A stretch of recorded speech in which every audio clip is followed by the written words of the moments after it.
தமிழக அரசியல் சூடு பிடிக்க ஆரம்பிச்சிருக்கு. இன்னும் சில மாதங்கள்ல சட்டசபை தேர்தல் வரப்போறதால எல்லா கட்சிகளும் தங்களோட வேலைய ஆரம்பிச்சிட்டாங்க. முதல்ல எதிர்கட்சியான அதிமுக எடப்பாடி பழனிசாமி ஏற்கனவே மக்களை காப்போம், தமிழகத்தை மீட்போம் அப்படின்னு சொல்லிட்டு தேர்தல் பிரச்சாரத்தை ஓட்ட ஆரம்பிச்சிட்டாரு.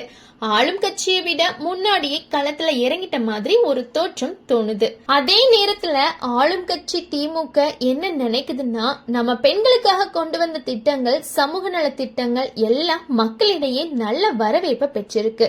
அதனால இந்த தேர்தலையும் நம்ம வெற்றி பெறலாம் அப்படின்னு நம்புறாங்க. ஆனா அதையும் தாண்டி முதல்வர் மு.க. ஸ்டாலின் ஓரணியில் தமிழ்நாடு அப்படின்னு சொல்லிட்டு எல்லாரையும் ஒரே கோட்டுக்கு கொண்டு வர முயற்சி பண்ணிட்டு இருக்காரு. அதாவது எச்சரிக்கையோட தான் இருக்காங்க. இதுக்கு இடையில தான் அரசியலுக்கே ஒரு புது சுவை சேர்ந்த மாதிரி நடிகர் விஜய் வந்தாரு. அவர் தொடங்கிய தமிழக வெற்றி கழகம் இந்த தேர்தலுக்கு தயாராகிட்டு இருக்கு. இதுதான் அவரோட முதல் சட்டசபை தேர்தல் களம். மக்கள் சந்திப்பு கூட்டங்கள்ல விஜய் பல விஷயங்களை பேசிட்டு வராரு. முக்கியமா மத்த கட்சிகள் மாதிரி கவர்ச்சியான அறிவிப்புகள் எல்லாம் இல்லாம நடக்கக்கூடிய நடைமுறைக்கு சாத்தியமான திட்டங்களையே செய்வோம் அப்படின்னு அவர் சொல்றது பலருக்கு கவனிக்கத்தக்க விஷயமா இருக்கு.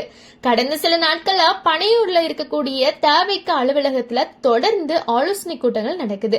தேர்தல் அறிக்கை தயாரிப்பு, பிரச்சார வியூகம், மக்கள் சந்திப்பு, இது எல்லாம் பத்தி தீவிரமா பேசியிருக்காங்க.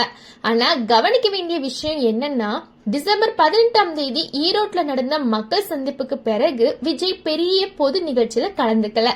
ஜனநாயகன் படம் விவகாரம் தான், சிபிஐ விசாரணை மாதிரியான விஷயங்கள்ல அவர் தொடர்ந்து மௌனம் காத்துட்டு வராரு. இப்போ அந்த மௌனத்துக்கு ஒரு பிரேக் வர்ற மாதிரி தெரியுது.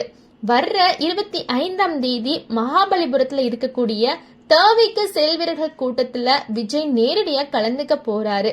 இந்த கூட்டத்துல அரசியல் சம்பந்தமான முக்கிய விஷயங்களை அவர் பேசுவார் அப்படின்னு தகவல் வெளியாயிருக்கு. அதே சமயம் நேத்து பனையூர்ல நடந்த தேர்தல் பிரச்சார ஆலோசனை கூட்டத்துல புஷி ஆனந்த், செங்கோட்டையன், ஆதவ் அர்ஜுனா மற்றும் பல நிர்வாகிகள் கலந்துகிட்டாங்க. வேறு கட்சியிலிருந்து வந்த சிலரும் தவிகல இணைஞ்சிருக்காங்க.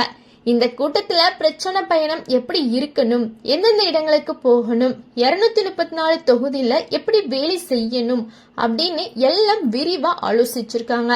இதுக்கப்புறம் செய்தியாளர்களிடம் பேசிய செங்கோட்டையன், வருகிற 26ஆம் தேதி சென்னையில இருந்து தவிக பிரச்சார பயணம் தொடங்கும். 234 தொகுதியிலையும் செயல் வீரர்கள் கூட்டம் நடக்கும். முக்கியமா கூட்டணியா தனிச்சு போட்டியா அப்படிங்கிற விஷயத்த விஜய் தான் அறிவிப்பாரு அப்படின்னு சொல்லியிருக்காங்க. மொத்தத்துல பார்த்தா இந்த தேர்தல் 3 முனை போட்டியா மாறுமா, விஜய் என்ன மாதிரியான அரசியல் முடிவை எடுப்பாரு, அதுல மக்கள் எப்படி ரியாக்ட் பண்ணுவாங்க, இதெல்லாம் இனி வர்ற நாட்கள்ல தமிழக அரசியலோட ஹாட் டாபிக்கா மாறப்போகுது. நன்றி, வணக்கம்.